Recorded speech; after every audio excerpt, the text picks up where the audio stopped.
Jangan lupa untuk subscribe YouTube channel Metro TV News dan nyalakan notifikasinya. Anda kembali di Selamat Pagi Indonesia, pemirsa. Lonjakan harga kedelai kembali membuat para pengusaha tahu tempe dan pangan lain yang berbahan dasar kedelai pun merasa resah. Bukan sekali dua kali terjadi, namun juga sering atau bisa dikatakan musiman. Siklusnya selalu ada setiap tahunnya. Mengapa tidak kunjung tuntas stabilitas harga kedelai ini? Kita tanyakan langsung bersama dengan Direktur Eksekutif Indef, Tauhid Ahmad. Mas Tauhid, selamat pagi.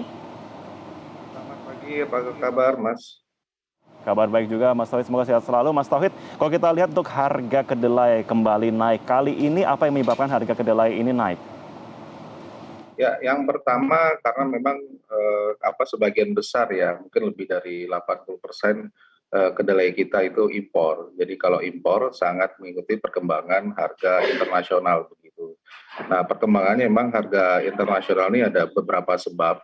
Yang pertama karena produsen kedelai dunia seperti katakanlah di Brazil, kemudian juga di beberapa negara lain itu mengalami penurunan yang luar biasa karena persoalan kondisi alam begitu. Ini yang terjadi. Nah, ini yang termasuk juga Amerika juga terjadi penurunan produksi kedelai dari sisi produksi. Nah, sementara di sisi lain konsumsi terutama kedelai dunia itu kan 60% itu berasal dari China begitu. Nah, saat ini terjadi pemulihan ekonomi yang luar biasa dari China, dia meningkat cukup tajam permintaannya sehingga harga secara global meningkat tajam dalam hampir satu tahun terakhir kalau kita lihat data-datanya begitu.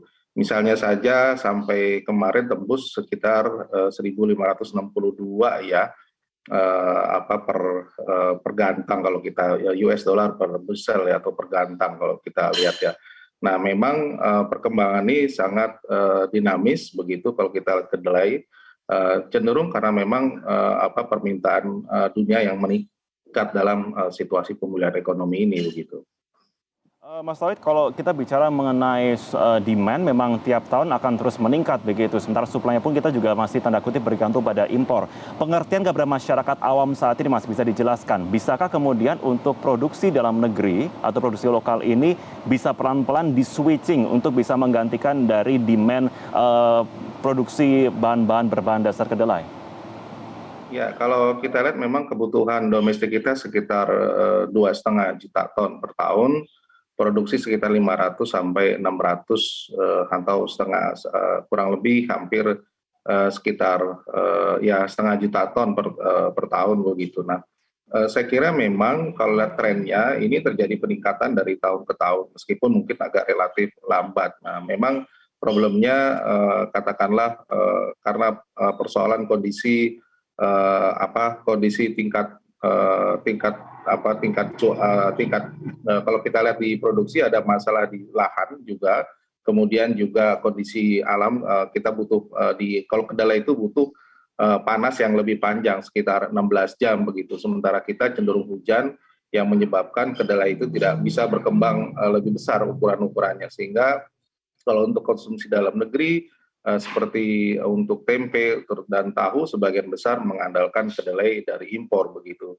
Sebenarnya bisa untuk produksi dalam negeri ditingkatkan, tetapi memang untuk produk industri lainnya di luar katakanlah tempe yang paling besar begitu. Namun memang ini lagi-lagi perlu kerja keras ya dari pemerintah termasuk katakanlah sebagian besar produsen petani untuk bisa kedelai ini ditingkatkan. Nah, salah satunya adalah memang insentif harga yang diberikan itu harusnya memang jauh lebih baik begitu, karena memang kalau kita lihat harga kedelai di impor itu jauh lebih murah dibandingkan di dalam. Sementara di sisi lain petani kemudian terutama petani menanggung biaya produksi yang juga cukup tinggi sehingga marginnya relatif kecil begitu.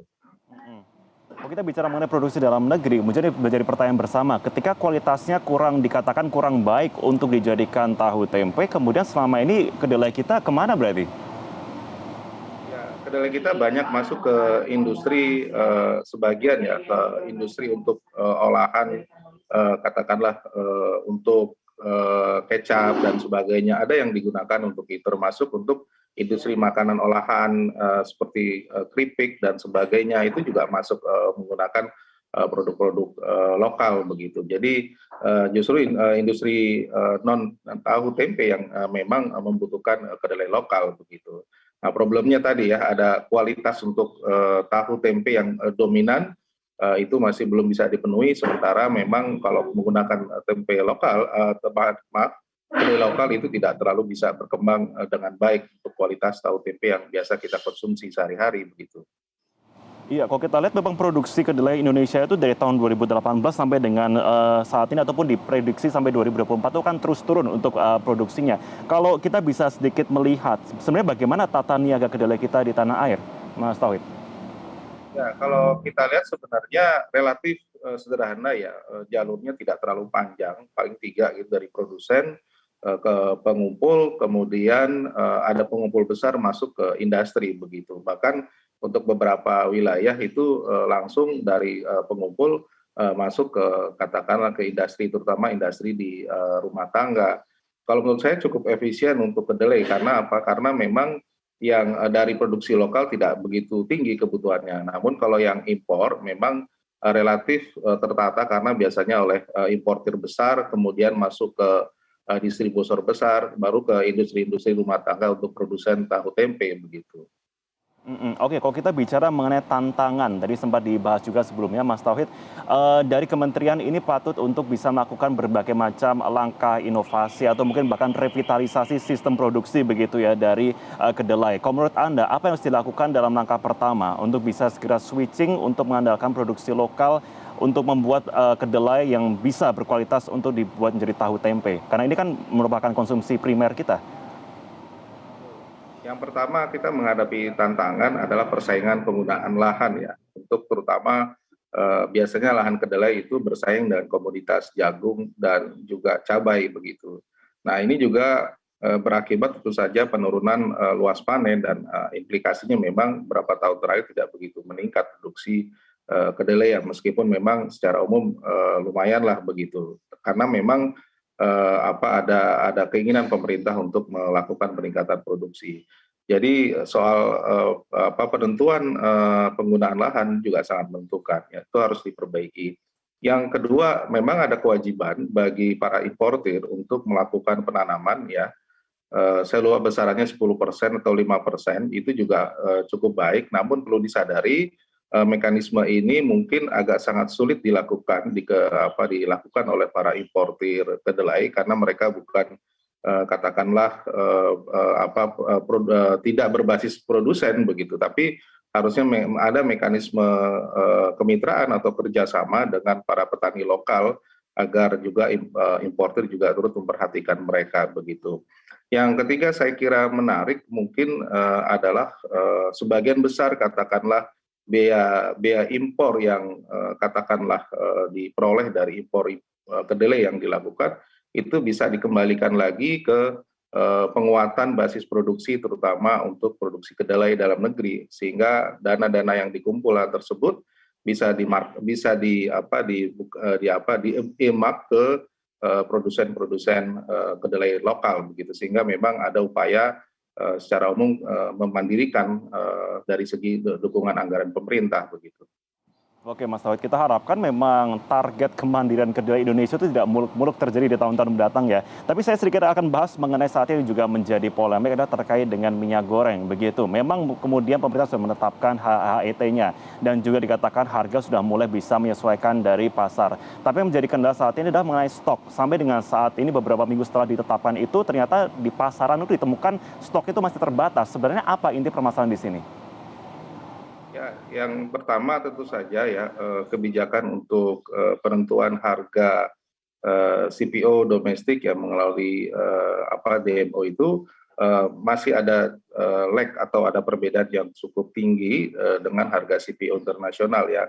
Bayangkan harga katakanlah 9.300 di CPO internasional sekarang mungkin sudah sekitar 1.050 US dollar per metric ton, anggaplah katakanlah sekitar 14.000 sampai 15.000 harga CPO-nya sendiri, itu tentu saja akan menyebabkan disparitas yang cukup besar. Nah, memang jalan tengahnya adalah adanya blending, adanya upaya agar harga itu bagi para produsen CPO agar terdapat harga tengah, tetapi komposisinya yang satu untuk harga ekspor 80%, sementara yang impor, sementara yang untuk kebutuhan domestik ya 20%.